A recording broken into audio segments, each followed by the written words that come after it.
name is Deanne LaRue, and Brandon is my son. He is the second to the oldest out of 6. It's affected us a lot. I have so much hurt in my heart because of everything that happened, the fact that there has been a lost life in all this. I know that Brandon also is really struggling with this, and it's something that he has to live with every day of his life. So Brandon is a very quiet person. He's more reserved, and he's more of a person with very few words. Tries a lot not to show so much emotion, and I think the reason for that is because he doesn't want to break down if he thinks so much on something, and he does anything to make you smile. If there's something that you need and he's got it, he's gonna give it to you, no questions asked.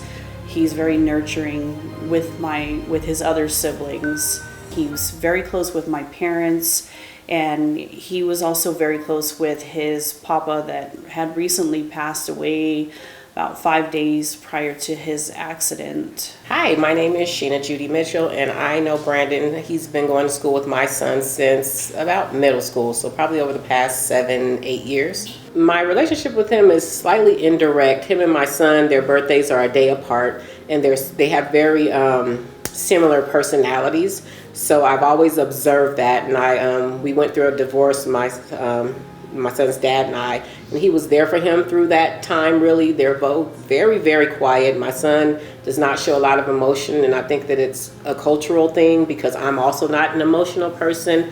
But this particular kid, he was there, and I won't forget it. Like the late nights they're on the video games, that's the only time I hear them talk, like legitimately. And he came to my house. He came to my house, and they were talking in the room. I kind of eavesdropped, and that's like the first conversation that I've heard my son really describe like how he was feeling about this separation and things like that. And so it really, it put him in a special place in my heart, because at their age, I don't feel like kids typically can articulate the right things or the right comforting zone for kids, but he was there. Just because these kids are 18, they're not grown to me. They're still relying on us heavily to parent them, to provide them guidance in this life. And just like I, as almost 50 years old, make mistakes and I'm still learning daily, these kids are going to still have to learn daily too. And I think that it's incumbent upon us as adults to give them that grace, to understand that just because I don't know your story doesn't mean you don't have one. As adults, we do sometimes. We deal with death differently. We deal with illness differently, bad news, divorce. So no one knows when you're in your room crying on your pillow. As a parent, I do understand that we cannot protect our kids from everything. They get to a certain age where they have to start to make their own decisions.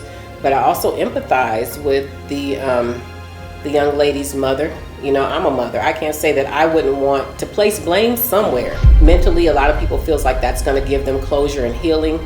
I know for a fact, because I've been through quite a bit in my almost 50 years, that that's not the case. But still empathize, because I would probably be losing my crap. Like my kid's gone, like what happened. And it's easier to blame when somebody's out there DUIing down, like off their rockers 4 times the legal limit and things like that. So I feel like because Brandon is not that typical case that we hear about in the news that's out drinking and partying, getting wasted and all night long, that this accident should be looked at just as that, an accident.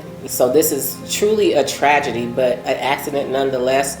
And I want us all to just keep our minds on the fact that we are still dealing with a kid that has a long life ahead of him, and we don't want to change his trajectory behind an accident. I get emotional, but a lot of things happened around the same time where my father-in-law had passed away just before this.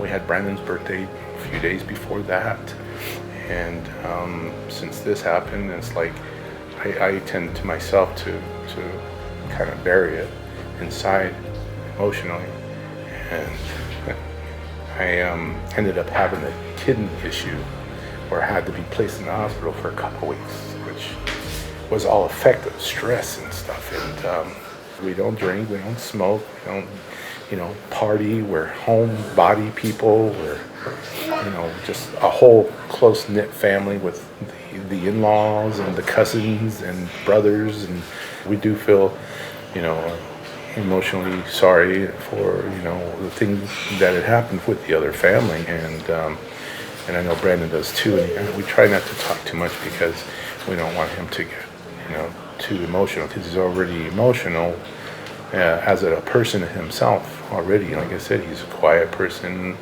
He's very attentive with family. He loves hanging with his family and his cousins, his brothers. I've known Brandon just about all 20 years, and he doesn't really give you the vibe that a bad person would give you. He's very to himself and always does the right thing. There's no one that knows Brandon. If you ask them their opinion of him, no one will give you a bad opinion.